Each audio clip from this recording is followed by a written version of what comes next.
Hello बच्चों, चलिए आज बहुत तेजी से सीखते हैं कि domain and range of a function क्या होता है। चलिए समझाते हैं आपको। देखो यहां पर एक फंक्शन दिया हुआ y equal to F X is equal to root under 3x minus 5। तो डोमेन मीन्स क्या होता है? डोमेन का मतलब ही होता है कि x का वैल्यू, यानी x का वैल्यू यहां पर क्या क्या रखा जा सकता है। जैसे 3x माइनस 5 है ना, तो x का कौन कौन सा हम लोग रियल नंबर रख सकते हैं, वही कहलाता है डोमेन। अच्छा, रेंज क्या होता है? वो x का वैल्यू अगर जो जो हम लोग रख दें और जो वैल्यू y का यानी fx का आता है वही कहलाता है रेंज। तो आप समझ सकते हैं कि डोमेन है इनपुट और रेंज है उसका आउटपुट। तो देखिए यहां पर जो है क्वेश्चन जो यहां पर दिया हुआ है कि 3x माइनस 5 का आपसे पूछा है डोमेन क्या होगा। तो डोमेन है, तो आप जानते हैं कि रूट्स में जो भी चीज रहता है वो तो या तो इक्वल टू 0 होना चाहिए या तो फिर 0 से बड़ा होना चाहिए। इसका मतलब है डोमेन का जो पूरा गेम होगा वो इस तरह से होगा। डोमेन का खेल किस तरह से चलेगा इसमें? तो यहां पर हम लोग लिखेंगे कि 3x माइनस 5 का मान या तो 0 हो या तो 0 से बड़ा हो।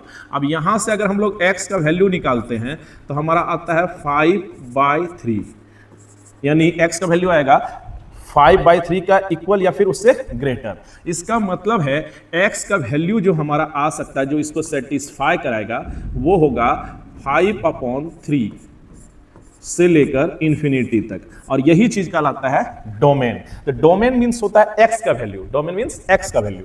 अब है कि यहां पर रेंज क्या होगा, कि इसका रेंज क्या होगा। तो रेंज कैसे निकालते हैं? देखो रेंज मींस y का वैल्यू। तो यहां पर आपको क्या करना है कि y इज इक्वल टू जो दिया है रूट अंडर 3x माइनस 5। यहां से x के पे में y को दिखा देना, मतलब यहां दोनों तरफ पहले स्क्वायर कर दो। अब यहां पर आया हमारा 3x माइनस 5।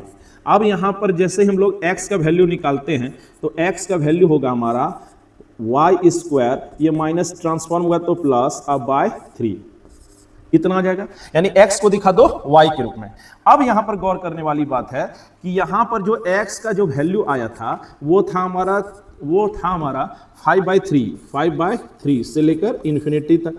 अच्छा, तो अब क्या है, x का वैल्यू हमको लाना है 5/3 या फिर उससे बड़ा।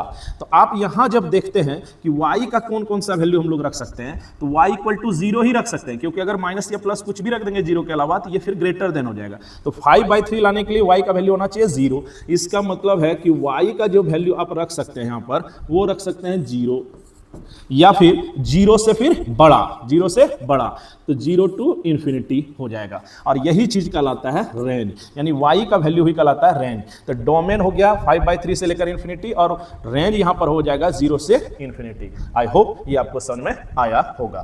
Thank you.